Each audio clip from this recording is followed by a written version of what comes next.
Guys, it's a brand new week here at Redemptive Motorsports. Actually 2 weeks in this episode. So let's get right into it.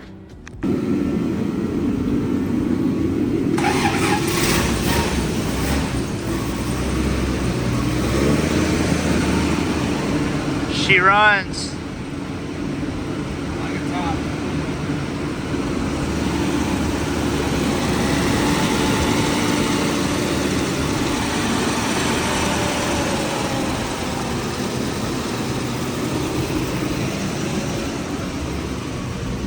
Alright, so finally getting the tune for the F100, the Gen 2 Coyote with the Roush supercharger. Let's see if she'll finally fire up. Yeah, so Roush, I think that's a 1900 supercharger, JLT, cold air intake. No cams or anything, just stock rebuild on that. Here's the new seat for it. Old patina truck.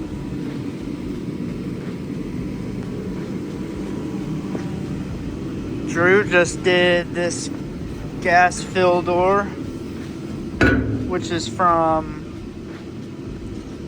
Fat Fender Garage, and a capless fill from Tanks Inc. Alright, this TDM app, pretty interesting. It's Bluetooth, like... Yes, I don't know what the TDS stands for, so just look it up. Yeah, I think it's a tune, like database network or Tune Data Manager. It's an N, not an M, but it's basically where you can. Oh, N. It's basically where you can get in touch with a bunch of different tuners, and you can send files and receive files to, write to any of these ECUs. So we're gonna try it out. We're gonna find out in about a minute, hopefully. Sweet. But it works good. The first time I downloaded the app, it just kept glitching out. Reddit came through, figured out what we needed to do, figured it out. So now it's working. I was able to read the car, and now I'm riding the car. So These new seats sit real low. I actually like it. It helps me. Put some air in that tire. Oh yeah. Got that retro sound radio. Yeah. What brand are those gauges again? We never really use those. Usually we use Dakota Digital. I think they're NBOs or Classic Instruments, one of the two. Classic Instruments, I think. Yep. Yeah. Hold on, we got a green light. Uh-oh. Green light. That's usually a good thing. Says it's saying, so I'm just gonna do a power cycle. Don't need to do that, but I'm going to. Yeah, this app's finally working. Just gonna see if there's any codes. Good call on that.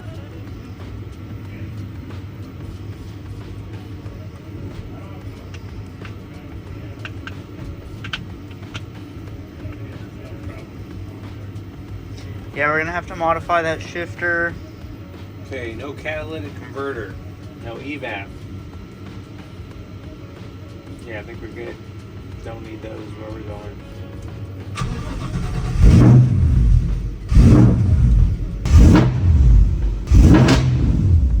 Boom. Data log time.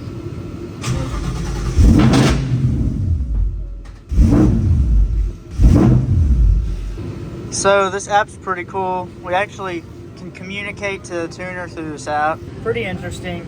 I guess it's really good for remote tuners because it's its own thing. You don't lose files or anything. So the heater is very loud. I don't even know if y'all can hear me. But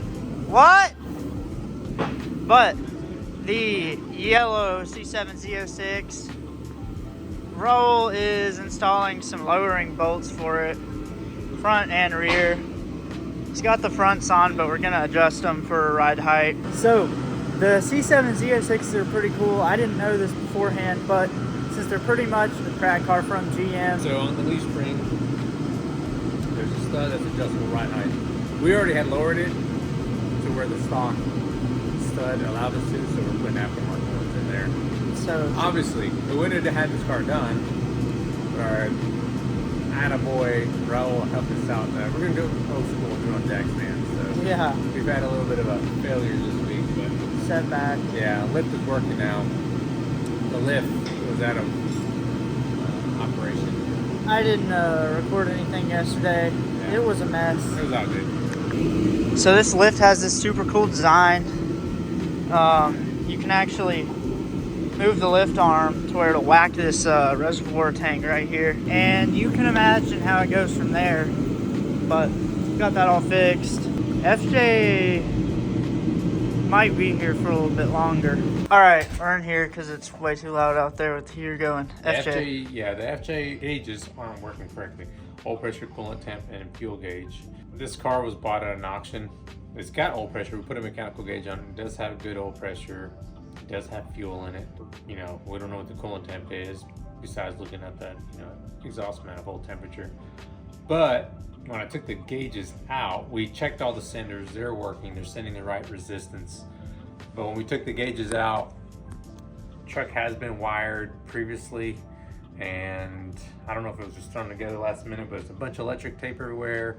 Wires are changing colors, and so I'm having to find a good diagram to reference off of, and I'm having to cut these looms open to see if I can figure out what went wrong. It looks like the buddy who could do it cheaper did it. Yeah, so it could be as simple as one little ground that they just didn't get put back on, but I just gotta find it, you know. So just trying to figure that out, and then I need to drive it, see if there's any other issues that'll come up. So that's it. I may have already shown these. These are the wheels and the tires for the Bronco. Look pretty good. Actually, I know I showed them, and if you didn't see the last video, check it out. Bronco, Drew's starting to put in the vintage air. We've got some missing pieces that we need to order, like this, I don't even know, the heater, something box. These are cut? Yeah. I don't know what those are either. Interesting. Had to have gone to something at some point. Good calculation. I'm Captain Obvious. Good observation.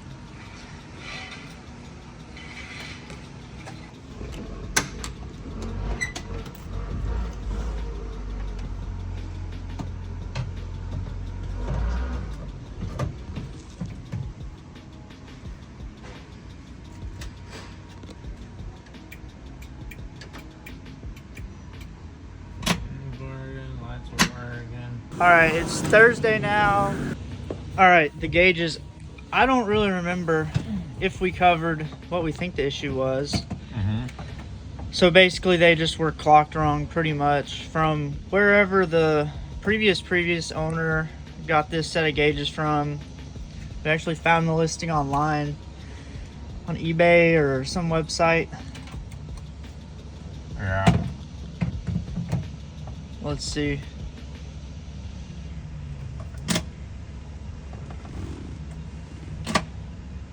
Still not getting power.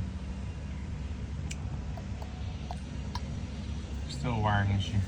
Still a wiring issue. The fuel gauge should move, and it's not moving. It is Tuesday now. I recorded a bunch last week, but didn't have enough to post in a video of its own. So we're continuing this into this week. We are still working on getting the F100 tuned. We get closer and closer. So this week we are hoping to get started on the wiring on the 55 Bel Air. We've got the new rear end. It will be getting sent off to get powder coated. Still working on this Bronco. Evaporator kits installed.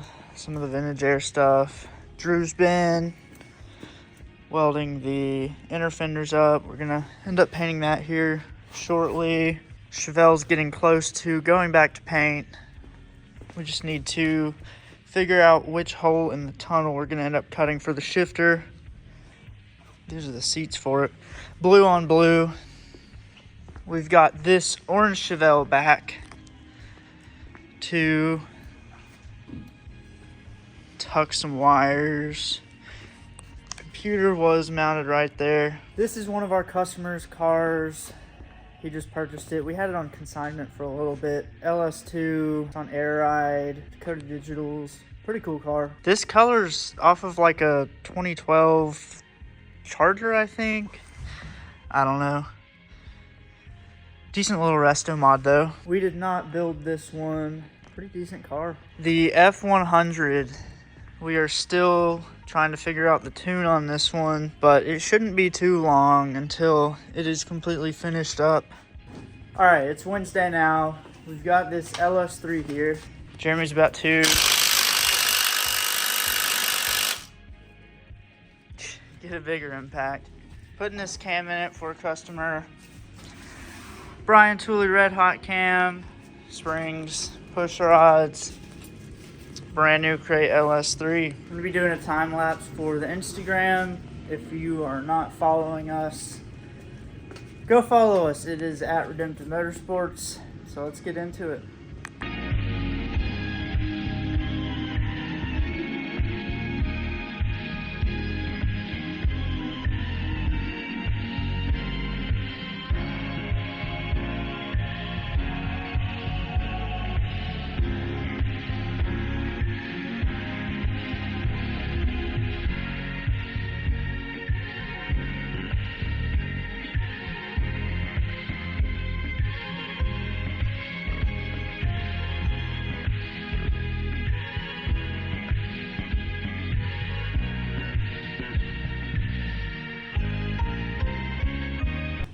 All right, the cam is out. Jeremy had to take it out like, what, 3 times? 3 times for the camera. Yeah, I had to record it for the Instagram here, and you know. Yeah, if I miss something, we got to do it all over again.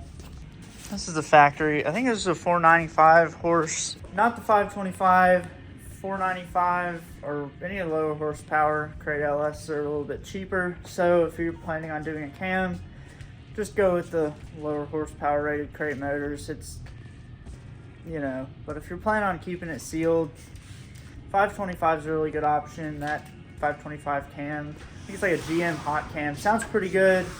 Makes decent power. 525 at the crank.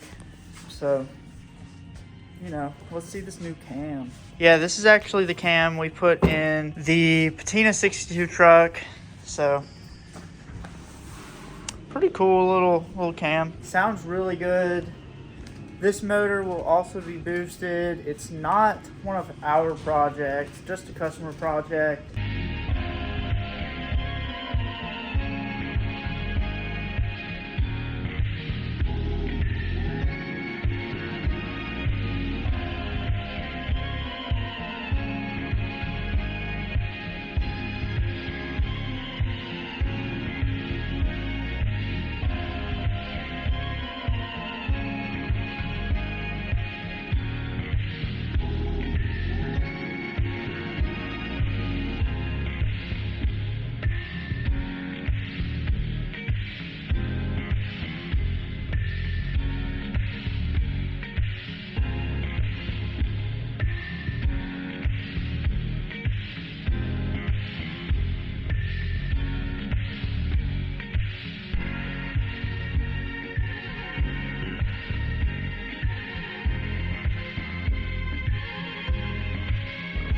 All right, cam swap, spring swap, push rod swap.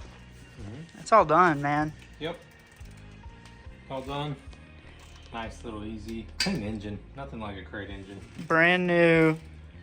I'm gonna press on the balancer and then tomorrow once my tool comes in, but I need to pin the crank because this is an LSA engine. Well, it's getting an LSA blower on it, and that's about it. And go back to the customer. Sweet. Roll. Yes, sir. What's it looking like? So we got the new rear end set, mocked up. Now we're just mocking brakes to see if we got to change any of that. But slowly but surely it's getting there all along, and hopefully we'll have everything mocked up and then comes right back out. And then off to powder coat. Yes, sir. Drew's over here drilling the hole in the transmission tunnel. We are going to get the shifter set so that we can get it back to paint. Shouldn't be long.